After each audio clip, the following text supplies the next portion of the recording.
Betting apps సెలబ్రిటీలపై రంగంలోకి ED. Betting యాప్లు promote చేసి కోటాను కోట్ల రూపాయలు సంపాదిస్తున్న సెలబ్రిటీలు ఎవరైతే ఉన్నారో వేలు లక్షలు కోట్లు ఇట్లా సంపాదిస్తున్న వాళ్ళు ఉన్నారు. ఎవరు ఎక్కువగా ఇన్ఫ్లుయెన్స్ చేస్తే వాళ్ళకంత డబ్బులు. ఒక 10 లక్షల సబ్స్క్రైబర్స్ ఉండి కొంతమందిని ఇన్ఫ్లుయెన్స్ చేసే వాళ్ళకు ఒక రేటు, కోట్ల సబ్స్క్రైబర్స్ ఉండి కోట్ల మంది వ్యూవర్షిప్ ఉన్న కొంతమందికి ఇంకొక రేటు. అదొక హీరో అయితే హీరోయిన్ అయితే ఇంకా వాళ్ళకి ఇంకొక పెద్ద రేటు. అట్లా వేలు లక్షలు కోట్ల రూపాయలు ఇట్లా ఈ బెట్టింగ్ యాప్ని ప్రమోట్ చేసిన వాళ్ళకి ఆయా కంపెనీలు డబ్బులు ఇస్తూ ఉంటాయి. వాళ్ళందరి మీద ఈడీ కేసులు పెట్టిందట. 29 మంది ప్రముఖుల మీద కేసు పెట్టిందట. జాబితాలో విజయ్ దేవరకొండ ఉన్నాడు, రానా ఉన్నాడు, ప్రకాష్ రాజ్ ఉన్నాడు, సిరి అండ్ శ్రీముఖి ఉన్నారు. ఏముంది వీళ్ళు ఎంత దారుణం చూడండి. వీళ్ళు చేసే ఈ బెట్టింగ్ యాప్ల వల్ల, ఈ దుర్మార్గులు చేసే బెట్టింగ్ యాప్ల వల్ల, ప్రమోషన్ వల్ల ఎంతోమంది అమాయకులైన పేద నిరుపేద ప్రజలు వాళ్ళ పిల్లల్ని కోల్పోతున్నారు, తల్లిదండ్రులు వాళ్ళ పిల్లల్ని కోల్పోతున్నారు.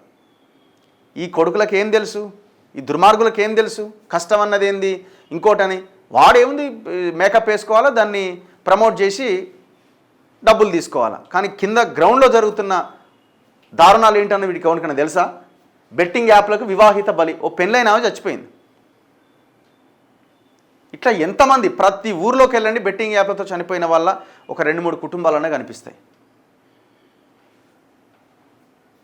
ఈ ప్రకాష్ రాజు పెద్ద పెద్ద నీతులు చెప్తాడు. ఈయన దేశం అంటాడు, ఇంకోటి అంటాడు, ఆయన నిన్న విమర్శిస్తాడు. ఈయన చేసే దందా అయింది తెలియదా? ఇది బెట్టింగ్ యాప్. ఈ బెట్టింగ్ యాప్ ప్రమోట్ చేస్తే పిల్లలు ఆగమవుతారు, జీవితాలు ఆగమవుతాయని.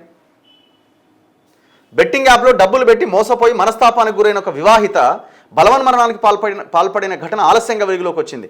పాలకొల్లుకు చెందిన గంగా అనూష 27 సంవత్సరాలు, వెంకన్న బాబు ఇద్దరు భార్యాభర్తలు కేపీహెచ్బిలో ఉంటున్నారు. మంగళవారం రాత్రి ఇంట్లో ఎవరూ లేని సమయంలో అనూష ఉరేసుకుంది. అనూష బెట్టింగ్ యాప్లో ఫస్ట్ 100 రూపాయలు పెట్టింది. లాభం రాకపోవడంతో లక్షల పెట్టుబడి పెట్టింది. తర్వాత వాటిని రాబట్టుకునేందుకు భర్త వెంకన్న బాబుకు తెలియకుండా బంగారం తాకట్టు పెట్టింది. ఆ డబ్బులు కూడా పోవడంతో భయంతో ఆత్మహత్య చేసుకుంది. కేసు నమోదు చేసుకుని దర్యాప్తు చేస్తున్నారు పోలీసులు. ఏం లాభం ఇది? ఎవడు దీన్ని ఆమెకి ఆ మొబైల్లో ఆ యాప్ వచ్చింది ఎట్లా?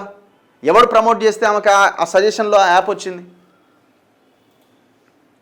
బెట్టింగ్ యాప్ల కేసులో ఈడీ అధికారులు రంగంలోకి దిగారు. 29 మంది సినీ, సోషల్ మీడియా సెలబ్రిటీల మీద, 4 కంపెనీల మీద ఎన్ఫోర్స్మెంట్ కేస్ ఇన్ఫర్మేషన్ రిపోర్ట్ నమోదు చేసింది.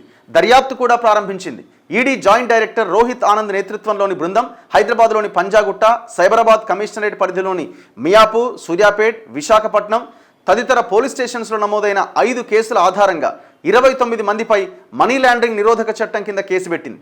సినీ రంగానికి చెందిన విజయ్ దేవరకొండ, రాణా దగ్గుబాటి, ప్రకాష్ రాజ్, మంచు లక్ష్మి, ప్రణీత, నిధి అగర్వాల్, అనన్య నాగళ్ళ, సోషల్ మీడియా ఇన్ఫ్లుయెన్సర్లైన సిరి హనుమంతు, శ్రీముఖి, వర్షిణి సౌందరరాజన్, వాసంతి కృష్ణన్, శోభా శెట్టి, అమృత చౌదరి, నయని పావని, నేహా పఠాన్, పాండు, పద్మావతి, ఇమ్రాన్ ఖాన్, విష్ణుప్రియ, హర్షసాయి, భయ్యా సన్నీ యాదవ్, శ్యామల, టేస్టీ తేజ, రీతు చౌదరి, బడారు సుప్రీత, కిరణ్ గౌడ్, అజయ్, సన్నీ, సుధీర్, లోకల్ బాయ్, ఏందో ఈ పేర్లన్నీ, సుధీర్, లోకల్ బాయ్ నానితో పాటు బెట్టింగ్ యాప్ ఆపరేటర్ల పేర్లను కూడా ఇందులో చేర్చిందట.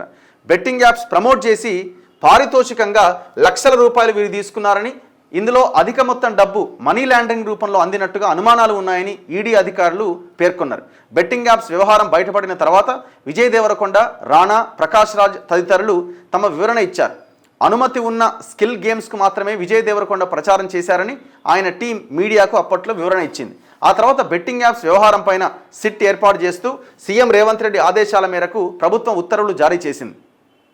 బెట్టింగ్ యాప్స్ నిర్వాహకులకున్న అనుమతులు, వారు ఎక్కడి నుంచి ఆపరేట్ చేస్తున్నారు, మనీ రూటింగ్ ఎలా జరుగుతున్నది, వేల కోట్ల రూపాయలు ఏ ఖాతాల ద్వారా రూట్ మారుతున్నాయనే విషయాలపైన సిట్ దృష్టి సారించింది. ఈ కేసులో పోలీస్ శాఖ ఇప్పటికే సేకరించిన పలు ఆధారాలను ఈడీ అధికారులు తీసుకున్నారు. త్వరలోనే ఆరోపణలు ఎదుర్కొంటున్న వారికి ఈడీ సమన్లు జారీ చేసే అవకాశం ఉందట.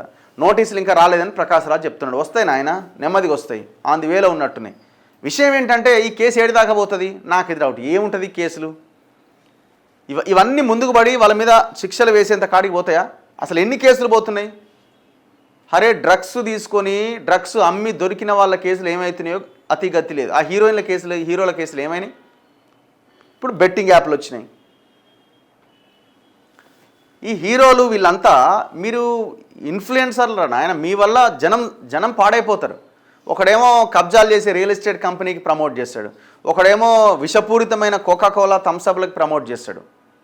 మొన్న మధ్య మహేష్ బాబు సాయి సూర్య డెవలపర్స్ అని ఒక రియల్ ఎస్టేట్ కంపెనీకి ప్రమోటర్గా ఉంటే వాడేం చేసిండు, వాడు జనాన్ని ముంచి భూమే లేదాడా ఈడ మొత్తం వెంచర్ వేస్తాం మేము, అది కడతాం ఇది కడతామని జనాల నుంచి డబ్బులు వసూలు చేసిండు, కోట్ల రూపాయలు. ఆ కోట్ల రూపాయలు వచ్చిన సొమ్ముని మహేష్ బాబుకి పారితోషికంగా ఇచ్చిన 5 కోట్లు 6 కోట్లు. ఇప్పుడు ఈయన మీద వారి మీద ఇద్దరి మీద కేసు పెట్టింది. అంటే మీరు వెనక ముందు ఏమి చూడాల్సిన అక్కర్లేదా, డబ్బులు వస్తే చాలు ఫినాయిల్ అయినా తాగుతాం, పెండ్ అయినా తింటాం. చిచ్చి ఏం మనుషులో ఇల్లు.